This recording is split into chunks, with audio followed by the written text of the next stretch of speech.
నామమునకు మహిమ కలుగును గాక. క్రీస్తునందు ప్రియమైన దేవుని వాళ్ళారా, బాగున్నారా? దేవుని మహాకృపలో మనమందరం బాగున్నాం. ఈరోజు కూడా దేవుని యొక్క వాగ్దానాన్ని మీతో పంచుకోవాలని ఆశపడతా ఉన్నాను. యాకోబునకు స్వాస్థమగవాడు వాటి వంటి వాడు కాడు, ఆయన సమస్తమును నిర్మించువాడు. దేవుని యొక్క నామం కనపరచబడును గాక. దేవుడు అంటూ ఉన్నారు, సమస్తమును నిర్మించువారుగా ఉన్నారు. ఏమండి, సమస్తమును దేవుడు కొన్ని చేసి కొన్ని మరి చేయలేనటువంటి స్థితి కాదు, కానీ సమస్తమును ఏమైనా దేవుని బిడ్డ, ఏ ఇరుకులో ఉన్నావో, ఏ ఒత్తిడిలో ఉన్నావో, ఏ పోరాటంలో ఉన్నావో, ఏ సమస్యలో ఉన్నావో, ఏ బలహీనతలో ఉన్నావో, సమస్తము ఆలోచించావు ఎప్పుడైనా?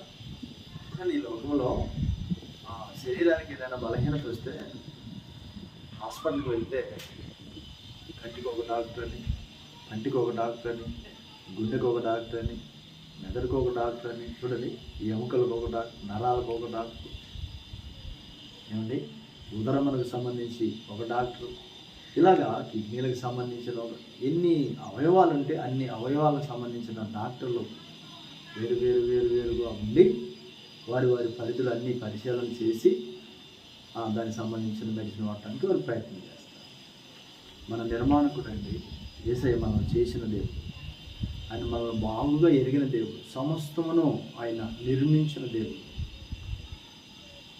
మానవుని మట్టితో నిర్మించిన మహానుభావుడు, ఆయన ప్రేమ కలిగిన దేవుడు. మీకున్న సమస్తమును చక్కపరుస్తారు, సమస్తమును బాగు చేస్తారు, సమస్తమును కడతారు. దేవుని విశ్వాసం వచ్చావా? తప్పకుండా మేలు జరుగుతుంది, తప్పకుండా దీవించబడతాం, తప్పకుండా నీ సమస్యకు పరిష్కారం దొరుకుతుంది. నమ్ము, దేవుని మాట మీద విశ్వాసం ఉంచు, దేవుడు తప్పకుండా సహాయం చేస్తారు. మీకు ఒక చిన్న ప్రార్థన చేయాలని ఆశపడతా ఉన్నాను. ప్రేమగల ఉన్నతమైన తండ్రి, మీకు వందనాలు, స్తుతులు, స్తోత్రములు చెల్లించుకుంటున్నాం. మా తండ్రి, ఇంత మంచి దేవుడు తండ్రి, మీరు సమస్తమును నిర్మించినారు, సమస్తమును బాగు చేస్తారు, సమస్తమును చక్కపరుస్తారు.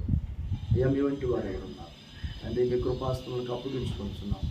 ప్రియబిడ్డలకు ఉన్న బాధలు, బలహీనతలను విడిపించగలిగిన గొప్ప దేవుడు, సహాయం చేయండి. దేనొక పనులు, ప్రయాణాలు, ప్రయత్నాల్లో అయా తండ్రి మీ కాపుదల భద్రత దీవెన మీరు దయచేయమని మా ప్రభువును రక్షకుడైన యేసుక్రీస్తు ప్రభు ఘనమైన నామమున అడిగి వేడుకొంచున్నాం మా ప్రియ తండ్రి.